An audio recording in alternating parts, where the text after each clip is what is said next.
ప్రతి విషయాన్ని రాజకీయం చేసే విధంగా కొందరు వ్యవహరిస్తున్నారని, ప్రభుత్వానికి ఏమైనా సూచనలు చేయాలంటే చేయాలి కానీ విద్యార్థుల మీద రాజకీయం చేయవద్దని మంత్రి పొన్నం ప్రభాకర్ అన్నారు. సిద్దిపేట పట్టణంలోని డబుల్ బెడ్రూమ్ల వద్ద ఉన్న మహాత్మా జ్యోతిరావు పూలే గురుకుల పాఠశాలను ఆయన ఆకస్మిక తనిఖీ చేశారు. గురుకుల పాఠశాల ఆవరణలో పాఠశాల గ్రౌండ్, బాత్రూమ్స్, వంటగది పరిశీలించారు.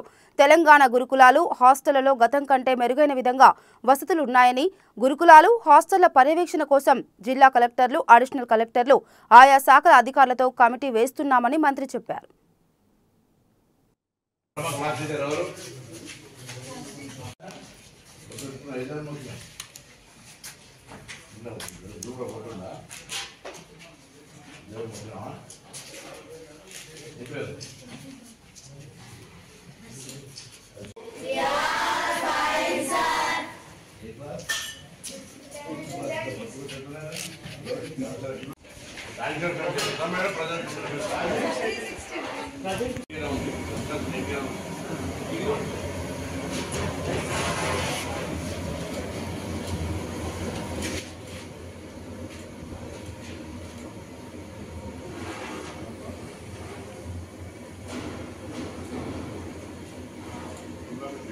తెలంగాణ వ్యాప్తంగా ఉన్నటువంటి social welfare, SC, ST, BC, minority residential schools మరియు గురుకులాల్లో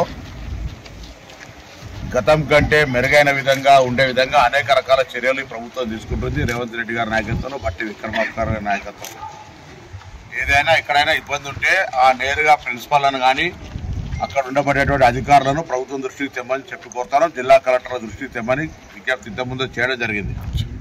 ఇప్పుడు కూడా వెంటనే ముఖ్యమంత్రి గారి సూచన మేరకు జిల్లా కలెక్టర్లు, అడిషనల్ కలెక్టర్లను జిల్లా స్థాయిలో కమిటీగా వేస్తూ 4 వెల్ఫేర్ అధికారులు, ఎస్సీ, ఎస్టీ, బీసీ, మైనారిటీ అధికారులు, అదేవిధంగా ఆరోగ్యానికి సంబంధించి చూడడానికి డిఎంహెచ్ఓను, ఆ ప్రాంతం ఆ స్కూల్ యొక్క ప్రిమిసెస్ బాగుండడానికి డిఆర్డిఓ గారు, దాని తర్వాత విలేజ్ సెక్రటరీ కానీ ఆ ప్రాంతంలో ఉండేటువంటి విధంగా డిపిఓలను సభ్యులుగా చేస్తూ కమిటీ వేస్తూ ఇదే ఫార్మేట్లో మండల స్థాయిలో కూడా వేస్తూ ప్రతి 15 రోజులకు ఒక్కసారి ఆ పాఠశాల సందర్శన లేదా నివేదికలు తీర్చే కార్యక్రమం.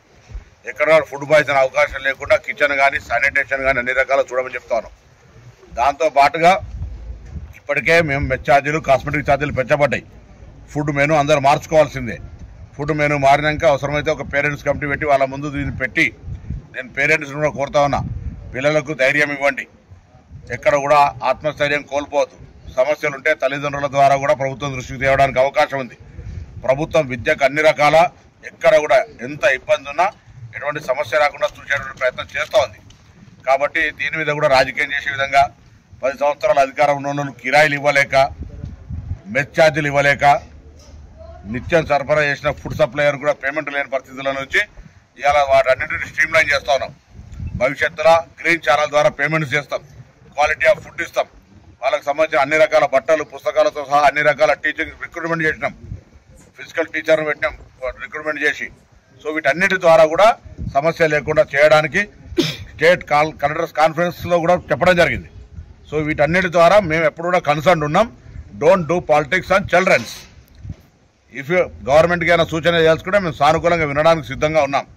బ్యాక్వర్డ్ క్లాస్ వెల్ఫేర్ తెలంగాణ మంత్రిగా మిగతా ఎస్సీ, ఎస్టీ, మైనార్టీకి సంబంధించినటువంటి గురుకులాల్లో కూడా మాకు ఒక విద్యార్థి నాయకుడు కాబట్టి నేను మరీ కోరుతా ఉన్నా, ఆ యొక్క ఈ గురుకులాలు లేదా వెల్ఫేర్ హాస్టల్స్ నిర్వహించే సందర్భాల్లో ఎక్కడ ఏ సమస్య ఉన్నా దయచేసి ప్రభుత్వం దృష్టికి తీసుకురండి.